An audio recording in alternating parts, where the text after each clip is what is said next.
Mr. Speaker, I stand here just a day after having been reminded again of the pain of many of my friends and constituents of the tragic February 12, 2009 crash of the Colgan Air Flight 3407 and the grief that it has caused to the people of our area. Yesterday morning here, I was privileged to meet with some of the victims' families. It's always a sobering experience to sit down with those brave souls in their efforts to fight for safer travel for the rest of us. And their great fight is a testament to their commitment and passion. In fact, it is my sincere hope and prayer that once we finish the effort and make the changes to 3407,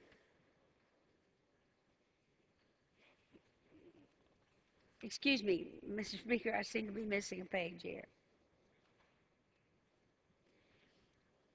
I can think of no better way to mark the lessons we learned as a nation about flight safety than honoring the people who died on that icy, snowy night. The meeting I had yesterday morning centered on safety proposals and a discussion of how the legislation will eventually be implemented.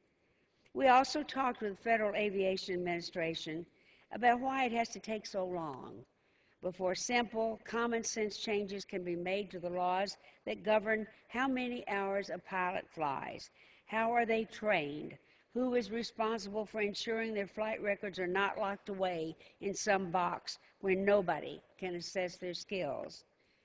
After last year's crash, I could hardly believe it when we learned that the pilot of Flight 3407 had failed 5 different tests, but yet his employer only knew about 2 of those failures.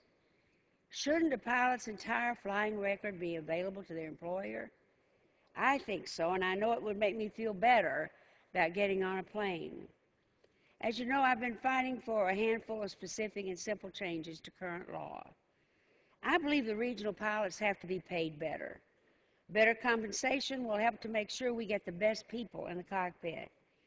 I was stunned to learn that the first officer of Flight 3407 was paid $16,000 a year. That's less than you would earn at a convenience store. Is that what we pay people that we trust with our lives? I'm also worried about fatigue. A tired pilot is not at his or her best, and that is not acceptable.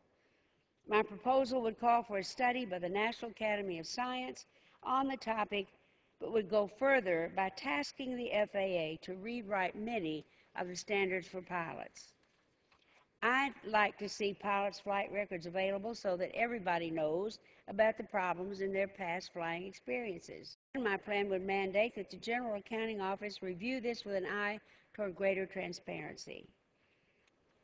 I'd like to see carrier maintenance of the aircraft and changes made to the cozy relationship that the FAA has had with airlines and some way to put real teeth into the recommendations that grew out of the horrific hearings last spring by the National Transportation Safety Board.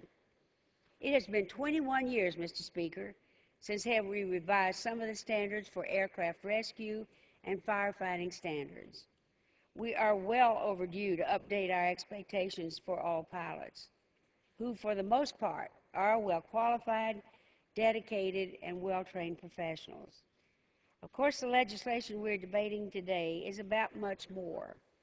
With this bill, we have essentially combined our pilot safety bill and the FAA authorization in one package.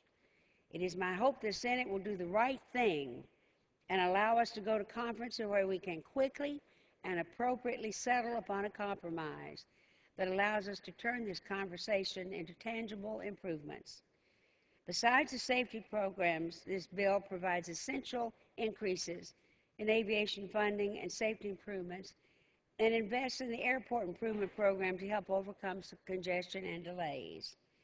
The amendment we are considering today consists of the text of 2 bills that already have passed the House, H.R. 915, the FAA Reauthorization Act of 2009, and H.R. 3371, the Airline Safety and Pilot Training Improvement Act of 2009.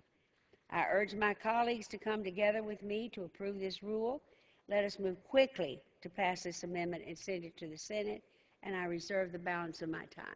The gentlelady from New York reserves the balance of her time. The gentleman from Texas is recognized.